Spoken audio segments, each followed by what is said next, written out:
कारलं म्हणलं की लहानांपासून मोठ्यांपर्यंत ना सगळेच नाक मुरडतात.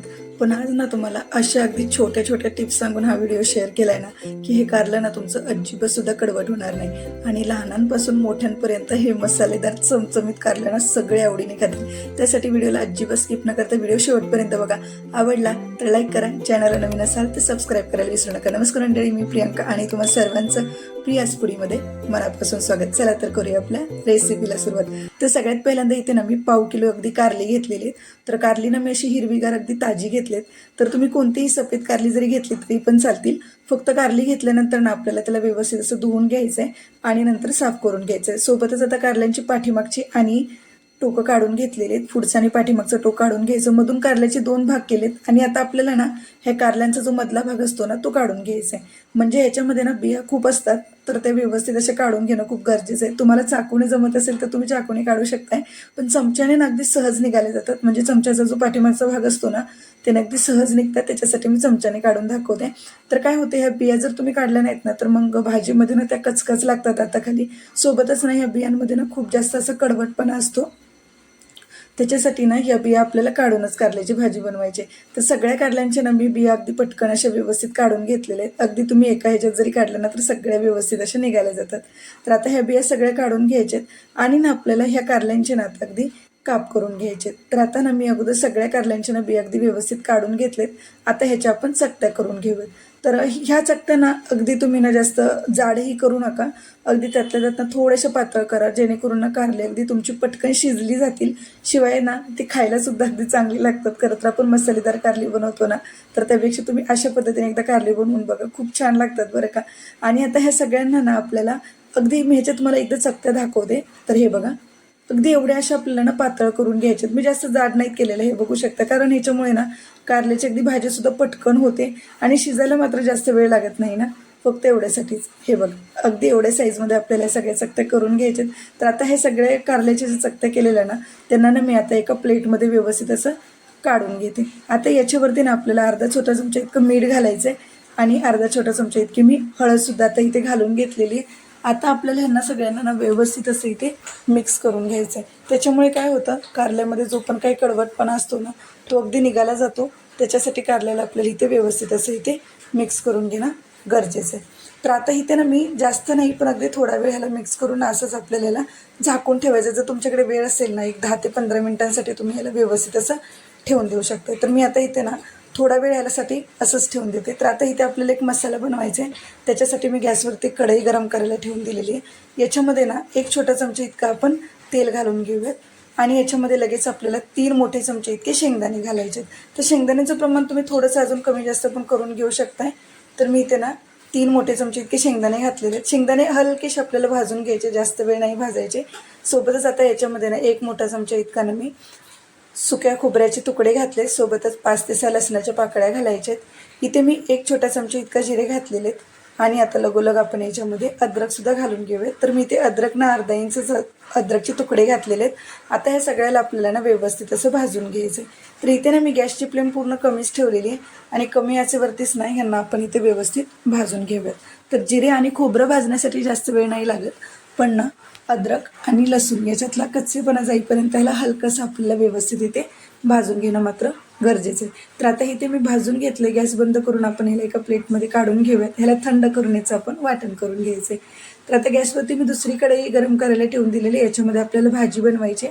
तर कढई अगदी व्यवस्थित अशी गरम झाली की याच्यामध्ये 1 ते 2 मोठे चमचे आपण तेल घालून घेऊयात.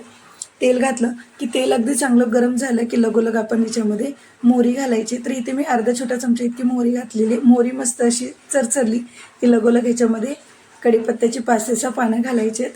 आणि सोबतच याच्यामध्ये ना मी 1/2 छोटा चमचा इतका हिंग घातलेला आहे. हिंग व्यवस्थित असा भाजला गेला की लगेच याच्यामध्ये 1 मध्यम आकाराचा कांदा अगदी आपल्याला बारीक चिरून असा इथे घालून घ्यायचा.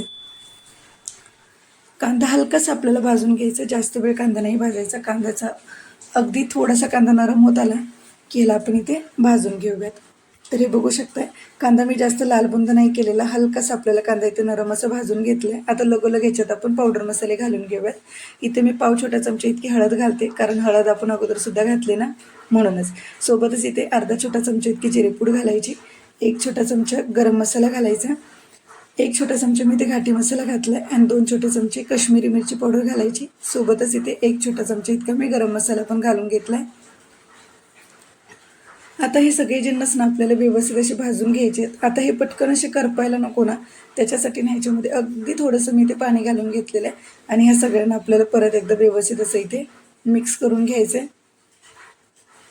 आणि आता हे बघू शकताय, आता ह्याच्यामध्ये आपल्याला लगोलग तयार केलेलं वाटण घालून घ्यायचं. तर मी वाटण इथे शेवटी घातलेले का माहिती आहे का, जेणेकरून आपण जे मसाले आहेत ना ते पटकन अगदी भाजले गेले ना तर त्या मसाल्यांचं ना मस्त असं तेल सुटतं त्याच्यासाठी. तर वाटण घातल्यानंतर मसाले पावडर मसाले नका घालू, वाटण घालायच्या अगोदर पावडर मसाले घाला, नंतर वाटण घाला. आता हे वाटण आपल्याला फक्त मिनिटभर भाजून घ्यायचं, कारण आपण सगळे जिन्नस अगोदरच भाजले होते. आता हे कारल्यातून बघू शकताय मीठ आणि हळदीचं पाणी सुटलेले. तर आता हे कारले आपल्याला फक्त अशी पिळून घ्यायचे आणि आपल्याला ह्या मसाल्यामध्ये घालून घ्यायचं. तर हा मसाला अगदी तळापासून अगदी व्यवस्थित असं आपल्याला हलवून घ्यायचा आणि लगोलग सगळी कारली आपल्याला याच्यामध्ये पिळून अगदी व्यवस्थित याच्यात घालून घ्यायचे. आता कारली घातली ना की पटकन ह्यांना व्यवस्थित असं मिक्स करून घ्यायचे. आणि आता हे बघू शकताय कारली याच्यामध्ये ना व्यवस्थित अशी मुरली जातात. आता इथे लक्षात घ्या, तुम्ही ना इथे पाण्याचं प्रमाण किती वापरताय ना ते त्याच्यावरती डिपेंड आहे. म्हणजे तुम्हाला अगदीच ही भाजी सुक्की करायची असेल ना तर आता इथे मिक्सरचं भांडं जे होतं ना तेच मी इथे खंगळून थोडंसं पाणी याच्यामध्ये घालून घेतलेलं आहे. पण तुम्हाला जर ह्याच्यामध्ये थोडीशी अशी लफतफीत कारलं करायचं असेल ना तर पाण्याचं प्रमाण तुम्ही मात्र इथे थोडंसं अजून वाढवून घेऊ शकताय. पण मी ही कारल्याची अशी मसालेदार सुक्कीच भाजी बनवणार आहे, त्याच्यासाठी मी पाण्याचं प्रमाण अगदी इथे थोडंसं कमीच ठेवलेलं आहे. तर आता कारल्याला आपण व्यवस्थित असं इथे मिक्स करून घेतलं आहे की आता लगोलग आपण ह्याच्यामध्ये ना मीठसुद्धा घालून घेऊयात. तर आता इथे बघा, मी मीठ ना अगोदरसुद्धा याच्यामध्ये घालून घेतलेलं आहे पण कारली मुरवताना. तर ह्याच्यासाठी नाही ते मी थोडंसं अगदी बेताने मीठ घातलेलं आहे आणि यांना परत एकदा व्यवस्थित इथे मिक्स करून घेऊयात. तर आता हे बघा, याच्यावरती झाकण ठेवायचं आणि इथे फक्त ना एक 4 ते 5 मिनिटांची वाफ द्यायचे आणि अधूनमधून 1-2 वेळा तुम्ही ह्याला मिक्स पण करून घेऊ शकता तळापासून. आता हे बघू शकता ह्याला वाफ चांगली बसली. आता परत एकदा ह्याला व्यवस्थित असं आपण इथे मिक्स करून घेऊयात. तळापासून हलवून घे जेणेकरून हे तळाला चिकटायला नको. आता इथे ना मी चिंच आणि गुळाचं पाणी घालते. तर मी ते 1 मोठा चमचा इतका चिंच आणि गूळ 1 मोठा चमचा, त्याला थोडंसं जास्त इथे मी गरम पाण्यामध्ये एकत्र दोन्हीच भिजत घातले होते आणि नंतर ह्या दोन्हीचा गर व्यवस्थित असं मी ते गाळणीने काढून घेतलेला आहे. आणि हा गर घातल्यानंतर ना ह्याला व्यवस्थित असं मिक्स करायचं. चिंचेमुळे ना कारल्यामध्ये जो पण काही कडवटपणा असतो तो कमी होतो, शिवाय गुळामुळे कारल्याचं कडवटपणा अगदी कमीच होतं, हे तुम्हाला पण माहिती आहे. ज्यांना कोणाला कारली अगदी जास्तच कडवट वाटतात ना त्यांच्यासाठी तुम्ही ते गुळ थोडासा वापरू शकता. आता ह्याला व्यवस्थित परत एकदा मिक्स करायचं आणि झाकण ठेवून ना परत एक 4 ते 5 मिनिटांसाठी किंवा कारली शिजेपर्यंत यांना आपल्याला शिजवून घ्यायचं आहे. त्यासाठी फक्त अधूनमधून ना याला 1 ते 2 वेळा ढवळत राहा, जेणेकरून ही कारली ना तळाला काही चिकटायला नको, शिवाय ही करपायला नको मसाला याचा, त्याच्यासाठी. आणि आता हे बघू शकता मी अशी अगदी कारल्याची भाजी बनवलेली आहे. अगदी लपतपीत म्हणाल तर सुकी म्हणाल तर त्या प्रमाणात. पण तुम्हाला याच्यामध्ये थोडंसं पाण्याचं प्रमाण ठेवायचं आहे तर तुम्ही अजून याच्यामध्ये थोडंसं पाण्याचं प्रमाण ठेवू शकताय. आता ही कारली शिजलीत की नाही ना ही कशी चेक करायची, तर हे बघा, एखादं उलतानावरती हे कारलं घेऊन बघायचं आणि चाकूच्या साह्याने ना ह्याला असं ना कट करून बघायचं. जर तुम्हाला वाटत असेल ना की ही तुमची कारली अजून शिजली नाही आहे तर अजून एक 2 ते 3 मिनटं ना तुम्ही त्याला व्यवस्थित असं शिजवून घ्या. तर मी ना अगदी जास्तच ह्याला गिळगिळीत नाही करणार आहे, अगदी थोडीशी कारलीची जी असतात ना त्या प्रमाणातच मी ह्यांना व्यवस्थित असं शिजवून घेतलेलं. म्हणजे लमसम ही कारली शिजण्यासाठी ना एक 8 ते 9 मिनटं अगदी व्यवस्थित लागलेली आहेत. आता ही कारल्याची भाजी आपली अगदी परफेक्ट तयार झालेली आहे. तुम्ही याच्यावरून थोडीशी कोथिंबीरसुद्धा भुरभरू शकताय. पण मी वाटणामध्ये कोथिंबीर घातली होती, तुम्हाला मगाशी सांगायचं राहिलं होतं, म्हणून आता मी इथे कोथिंबीर वरून नाही घालत आहे. आणि आता ही भाजी आपली मस्त तयार झाली. आता हिला आपण सर्व करूयात.